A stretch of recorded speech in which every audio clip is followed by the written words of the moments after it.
بسم اللہ الرحمن الرحیم۔ خالد بن ولید رضی اللہ تعالیٰ عنہ ایک ایسے صحابہ رسول کی داستان ہے جس نے اسلام قبول کیا تو آپ جناب حضور اکرم صلی اللہ علیہ وآلہ وسلم نے سیف اللہ یعنی اللہ کی تلوار کے خطاب سے نوازا۔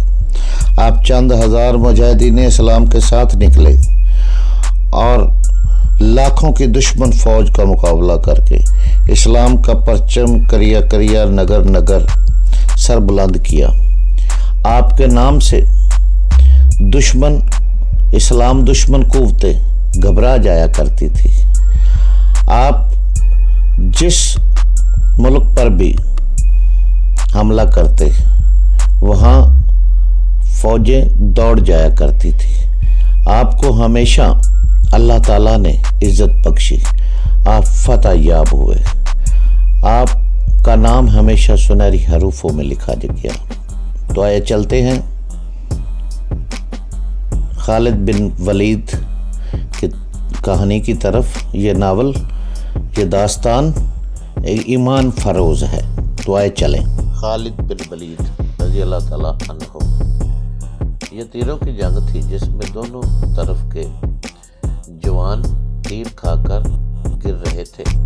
سالار ازرار نے جب اپنے ان تیر اندازوں کی بے خوفی دیکھی تو وہ قلعے کے ارد گرد گھوم گیا اور اس نے تیر اندازوں سے کہا کہ وہ اور قریب سے تیر چلائیں۔ باقی 3 قلعوں کی کیفیت بالکل اس جیسی تھی۔ عیسائی بے جگری سے مقابلہ کر رہے تھے۔ مسلمان گھڑ سوار دوڑاتے ہوئے دیوار کے قریب جاتے اور دوڑتے گھوڑوں سے تیر چلا کر آگے نکل جاتے۔ اس طرح مسلمان سواروں کو یہ فائدہ حاصل ہوتا تھا کہ وہ تیروں کا نشانہ بننے سے بچ جاتے تھے۔ اس کے باوجود سوار تیروں سے زخمی ہوئے۔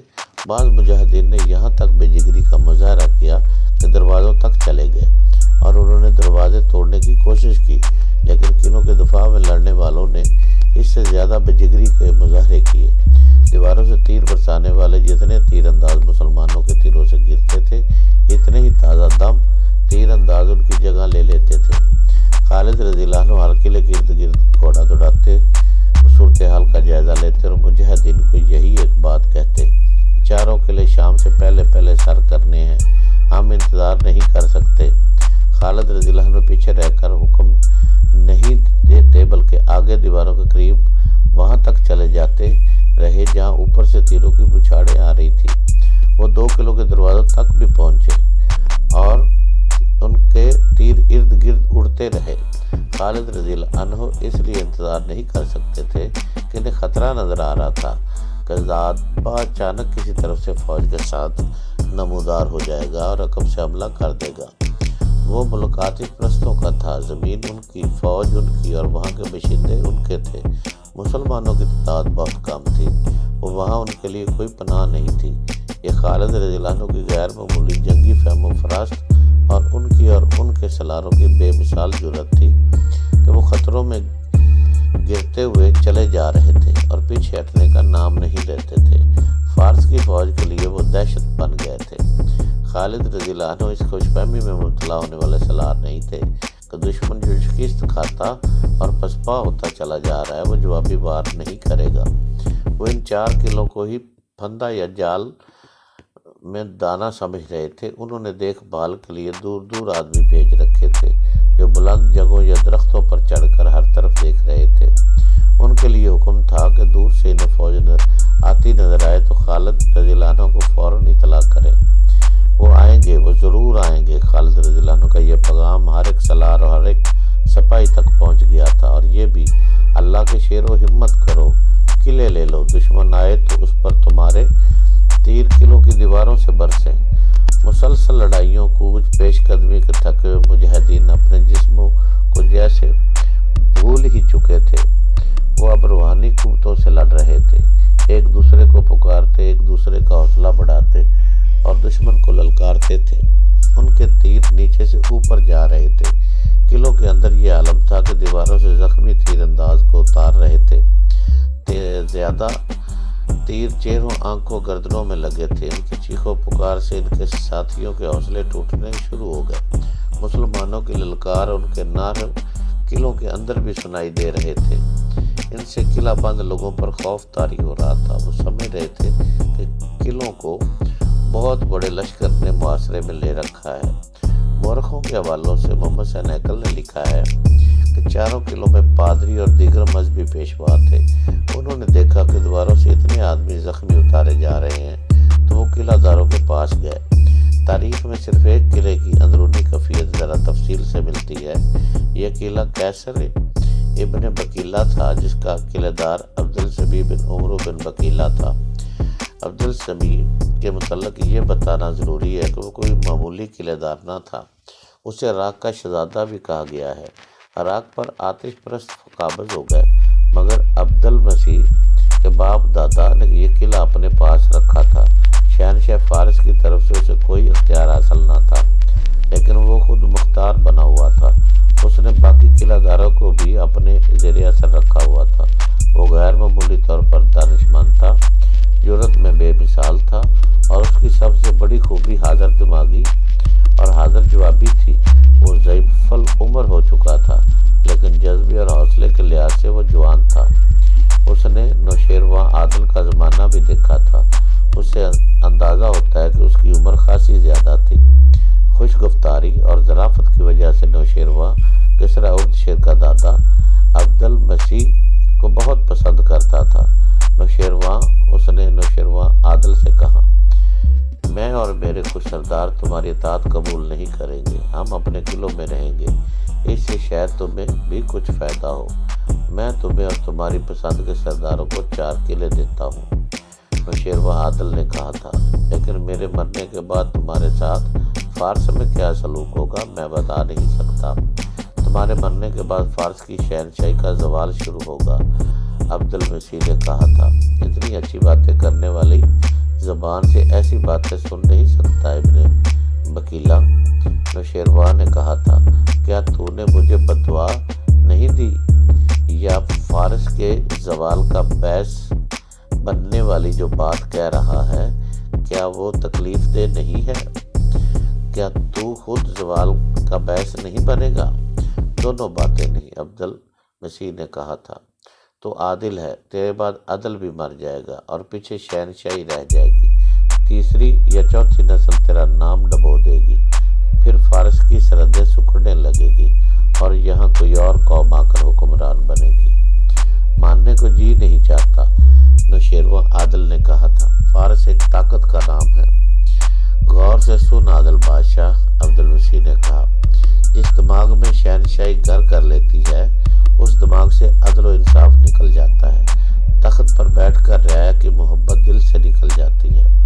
تیرے بعد آنے والے اگر فوج پر بھروسہ کر کے رعایا کا خیال نہیں کریں گے تو وہ اپنے زوال کو تیز کریں گے۔ ان سے تنگ آئی رعایا ان کا ساتھ دے گی جو باہر کے حملہ آور ہو گئے۔ وہ میری عمر ابھی اتنی زیادہ نہیں کہ تجربے کی بنا پر بات کروں، لیکن میں محسوس کر رہا ہوں کہ آنے والا وقت فارس کے لیے اپنا ساتھ کیا لا رہا ہے۔ اب عبدالسمیع کی عمر اتنی زیادہ ہو گئی تھی کہ کمر جھک گئی تھی، کندھے سکڑ گئے تھے، پیشہ ایسا کہ اس کا سر ہلتا اور ہاتھ کانپتے تھے۔ نوشیروان عادل کی دوسری نسل کا شہنشاہ شکست کے صدمے سے مر چکا تھا اور فارس کا زوال شروع ہو چکا تھا۔ خالد رضی اللہ عنہ کے لشکر نے آج عبدالمسیح اور اس کے سرداروں کے قلعوں کو محاصرے میں لے رکھا تھا اور اس کی قلعہ بند فوج کا حوصلہ کمزور ہوتا جا رہا تھا۔ اس میں اتنی طاقت نہیں رہی تھی کہ دیوار پر جا کر دیکھتا کہ محاصرے کی اور مسلمانوں کی کیفیت کیا ہے اور مسلمانوں کی نفری کتنی ہے۔ اسے شاید مسلمانوں کی نفری کا اندازہ نہیں تھا۔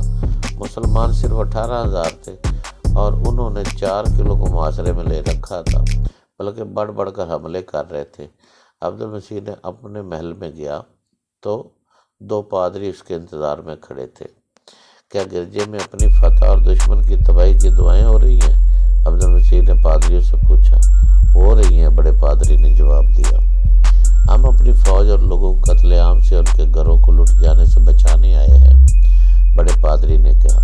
کیا آپ دیکھ نہیں رہے کہ ہمارے کتنے آدمی سپاہی زخمی اور ہلاک ہو چکے ہیں؟ کیا آپ دشمن کی للکار اور اس کے نعرے نہیں سن رہے ہیں؟ کیا تم مجھے یہ کہنے آئے ہو کہ میں ہتھیار ڈال دوں؟ آپ کی جگہ کوئی اور قلعے دار ہوتا تو ہم ایسا مشورہ کبھی نہ دیتے، دوسرے پادری نے کہا۔ لیکن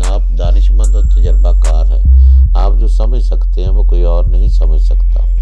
حقیقت کو دیکھے، اس سے پہلے کہ مسلمان قلعہ سر کر لے اور قلعے میں داخل ہو کر قتل عام اور لوٹ مار کریں، ہماری عورتوں کو اپنے ساتھ لے جائیں، آپ قلعہ کچھ شرائط پیش کر کے ان کے حوالے کر دیں، یہ بہت بڑی نیکی ہوگی۔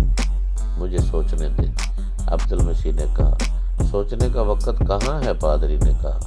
اوپر دیکھیں، مسلمانوں کے تیر دیواروں کے اوپر سے اندر آ رہے ہیں، اور وہ دیکھیں زخمیوں کو کندھوں پر اٹھا کر اوپر سے نیچے لا رہے ہیں۔ کیا آپ دیکھ نہیں رہے کہ دیوار پر اور برجوں میں ہمارے تیر اندازوں کی تعداد کس تیزی سے کم ہوتی جا رہی ہے؟ ناخون نہ ہونے دیں۔